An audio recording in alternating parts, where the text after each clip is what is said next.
ನಮಸ್ಕಾರ, ನೀವು ನೋಡ್ತಾ ಇದ್ದೀರಾ ಅಶ್ವವಿಕಾ ನ್ಯೂಸ್. ನಾನು ಸುಧಾಗೌಡ. ಇಡೀ ದೇಶಕ್ಕೆ ಕರ್ನಾಟಕ ಸರ್ಕಾರದ ಗ್ಯಾರಂಟಿ ಯೋಜನೆಗಳು ಮಾದರಿಯಾಗಿದ್ದಾವೆ ಎಂದು ರಾಜ್ಯಪಾಲ ತಾವರ್ಚಂದ್ ಗೆಹ್ಲೋಟ್ ಬಣ್ಣಿಸಿದ್ದಾರೆ. ಕರ್ನಾಟಕ ವಿಧಾನಮಂಡಲದ ಬಜೆಟ್ ಅಧಿವೇಶನದ ಆರಂಭದ ದಿನ ಜಂಟಿ ಅಧಿವೇಶನ ಉದ್ದೇಶಿಸಿ ಮಾತನಾಡಿದ ರಾಜ್ಯಪಾಲರು, ಆರ್ಥಿಕ ಅಸಮಾನತೆಯಿಂದಾಗಿ ಹೆಚ್ಚುತ್ತಿರುವ ಬಡವರಿಗೆ ಸರ್ಕಾರದ ಪಂಚ ಗ್ಯಾರಂಟಿ ಯೋಜನೆಗಳು ಸಾಂತ್ವನವನ್ನ ಒದಗಿಸಿವೆ ಅಂತ ಹೇಳಿದ್ದಾರೆ.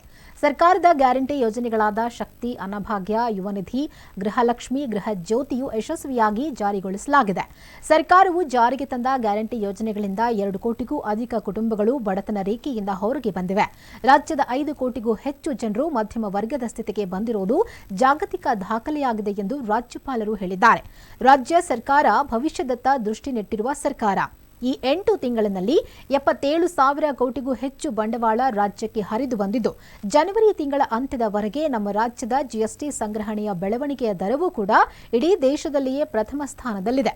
ಬರಗಾಲವಿದ್ದರೂ ರಸ್ತೆ, ನೀರು, ಶಿಕ್ಷಣ, ಆರೋಗ್ಯ, ಕೃಷಿ, ತೋಟಗಾರಿಕೆ ಮುಂತಾದ ಕ್ಷೇತ್ರಗಳಲ್ಲಿ ರಾಜ್ಯವು ದಾಖಲಾರ್ಹ ಮಟ್ಟದಲ್ಲಿ ಅಭಿವೃದ್ಧಿ ಸಾಧಿಸುತ್ತಿದೆ ಎಂದು ರಾಜ್ಯಪಾಲರು ತಿಳಿಸಿದ್ದಾರೆ.